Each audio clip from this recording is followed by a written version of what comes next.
ছেলে হতে হবে নামাজি, অবশ্যই। ভদ্র, মনটা বিশাল থাকতে হবে, তবে মেয়েদের প্রতি না, বউয়ের প্রতি ভালোবাসা থাকতে হবে। সুপ্রিয় দর্শক, আসসালামু আলাইকুম। জীবনের গল্পে আপনাদের স্বাগতম জানাচ্ছি। ক্যামেরার সামনে দাঁড়িয়ে রয়েছে একজন আপু, ওনার জীবনের গল্প শুনবো। আসসালামু আলাইকুম। ওয়ালাইকুম আসসালাম। আসসালামু আলাইকুম। ওয়ালাইকুম আসসালাম। কেমন আছেন আপু? জি, আলহামদুলিল্লাহ ভালো। আপু, আপনার নাম কি? আমার নাম নীলা। একটু জুড়ে বলবেন দয়া করে। নীলা, দেশের বাড়ি কোথায়? আমার দেশের বাড়ি সিলেট। সিলেট। আচ্ছা, সিলেটি মাতুন মানে সিলেটি ভাষা বলতে পারেন? সিলেটি মাত মারতে পারি। সিলেটি মারতে পারেন। জিও। আচ্ছা, জিও মানে কি? জিও। জিওই। জিও মানে হ্যাঁ। হ্যাঁ, চমৎকার লাগছে। আচ্ছা, আপনার বয়স কত নীলা? আমার বয়স 28-29। 28-29। বিয়ে শাদী হয়েছে? বিয়ে শাদী হয়েছে, একটা বাচ্চাও আছে, কিন্তু স্বামী নাই।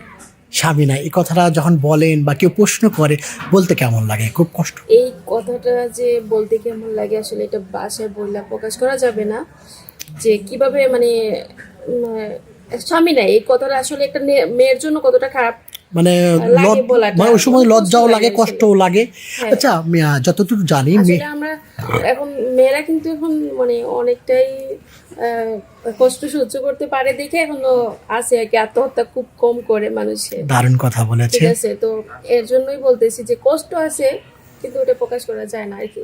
ওই যে কথায় বলে না, মেয়েদের বুক ফাটেতে মুখ ফোটে না।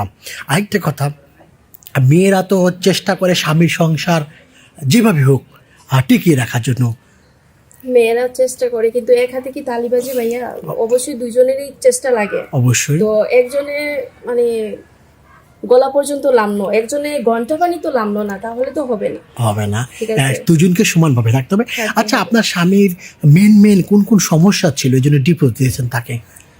স্বামীর মেন সমস্যা মানে তার মেইনই সমস্যা ছিল, সেটা হলো মেয়েদের প্রতি একটু বেশি ভালোবাসা ছিল। মানে ওর মন মানে ভালো। হ্যাঁ, মানে মনটা এত পরিমাণের বড় যে তার মনের মধ্যে একসাথে অনেকগুলা মানুষ জায়গা হয়ে যায়। যে কেউ ঢুকে যায়, কোনো সমস্যা নাই। আপনাকে যখন অন্য কেউ ঢুকে আপনাকে দূরে রাখে। দূরে রেখে বলতে আমি তো পাই না, মানে জায়গায় পান না। পাই না। দারুণ লাগছে আপনি। দারুণ লাগছে। আমার সাথে আরেকজন আমার বন্ধু আছে, ভাই আছে, উনিও প্রশ্ন করছে। আপু, আরেকটা প্রশ্ন। এখন আপনি সিঙ্গেল আছেন? জি, এখন সিঙ্গেল আছেন আপনি এখন। জীবন তো কারোর জন্য থেমে থাকে না।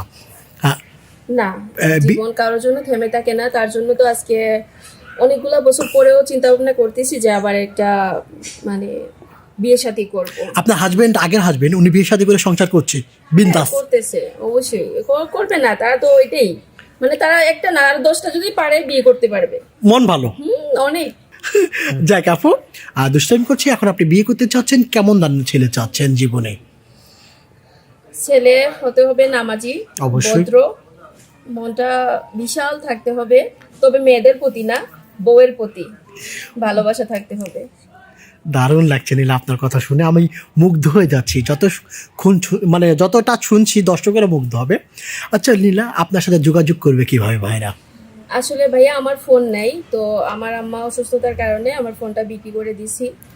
এখন আপনাদের মাধ্যমে যোগাযোগ করলে আমাকে পাবে। নীলা, আপনার ফোন নাই বলেছেন, কিন্তু আপনার হাতে ঘড়ি দেখতে পাচ্ছি। হ্যাঁ, এই ঘড়ি দেখতে পাচ্ছি। অনেক দর্শকেরাও দেখবে, প্রশ্ন করবে যে ঘড়ি হাতে দিতে পারে, তার কেন হাতে ফোন নাই? ভাইয়া একটা ঘড়ি কয় টাকা দাম বলেন? 200-300 টাকা হলে তো পাওয়া যায়, তার ফোন তো আর 200-300 টাকা পাওয়া যায় না। জি না, এটা অনেক পুরাতন ঘড়ি। আচ্ছা, পুরাতন ঘড়ি। প্রিয় দর্শক, ওনার নাম নীলা, ওনার বাড়ি হচ্ছে সিলেট। ওনার সাথে যদি আপনারা যোগাযোগ করতে চান বা কথা বলতে চান, তাহলে একটি নাম্বার দেখা যাচ্ছে আপনার চোখের সামনে। নাম্বারটি আমাদের ইউটিউব চ্যানেল কর্তৃপক্ষের, এবং নীলা খুব হাসি খুশির মেয়ে বলতেছি আমি। এবং এই নাম্বার ইমো আছে, হোয়াটসঅ্যাপ আছে, আপনারা যোগাযোগ করবেন, নীলার সাথে আমরা যোগাযোগ করে দেবো। নীলা, খুব ভালো থাকবেন। আপনার সাথে কথা বলতে পেরে আমার খুব ভালো লাগলো। আসসালামু আলাইকুম। আসসালামু আলাইকুম।